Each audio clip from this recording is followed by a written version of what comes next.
Hello everyone, I am going to make yet another video about how to set up our research paper outline, so hopefully you can watch this if you're at any point confused, and we can have a really great outline.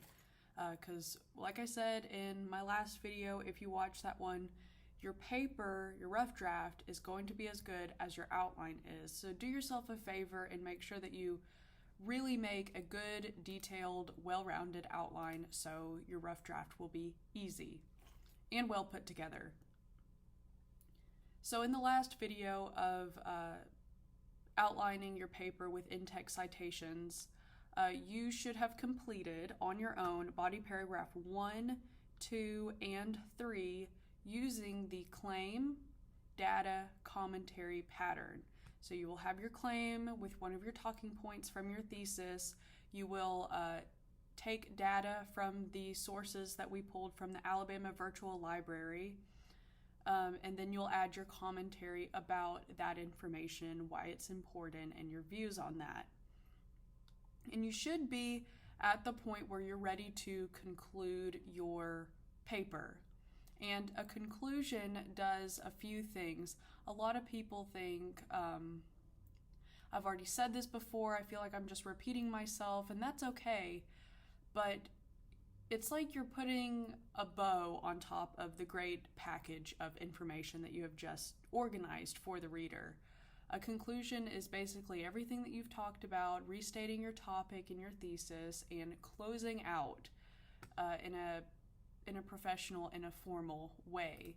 If you look on Purdue OWL, which is a great source if you ever have any trouble with anything writing or papers, they say that conclusions do a few things, and here's what you need to include in them. You need to restate your topic and why it's important. Restate your thesis and your claim, also very important. You can also address opposing viewpoints if you did the argumentative route with your research. Explain why readers should align with your position.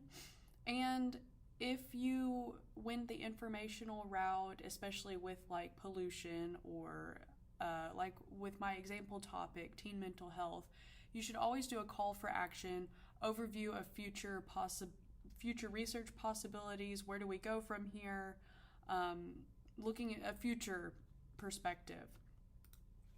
So with my hypothetical pretend topic of teen mental health, I made sure to restate my thesis.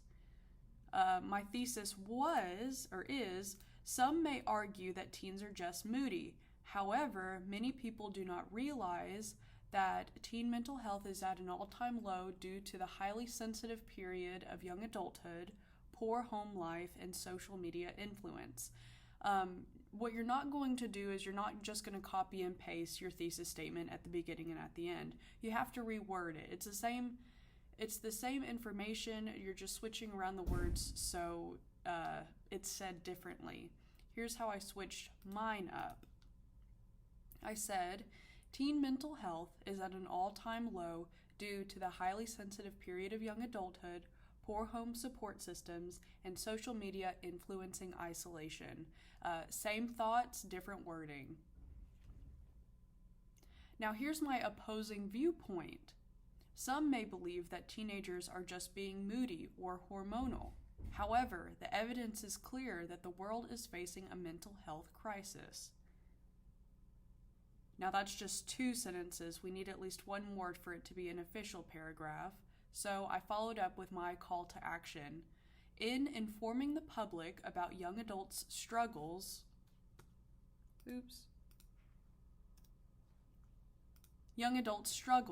and needs, we can pave the way for a brighter, healthier future. So that was my call to action. What do we do with all the evidence that I have presented on this topic? Where do we go from here? So always end on a good note and keep it formal, use academic words, make sure that you're spelling everything correctly. And the last part of this is our works cited page, and I will make a video on that as well. I hope that you found this video helpful with how to word a conclusion. If it sounds a little bit repetitive, it's supposed to be. It's just not supposed to be exactly repeating. If you have any questions, please reach out to me, either digital or in person, and finish this outline strong, because the paper is going to be as good as the outline. All right, bye guys.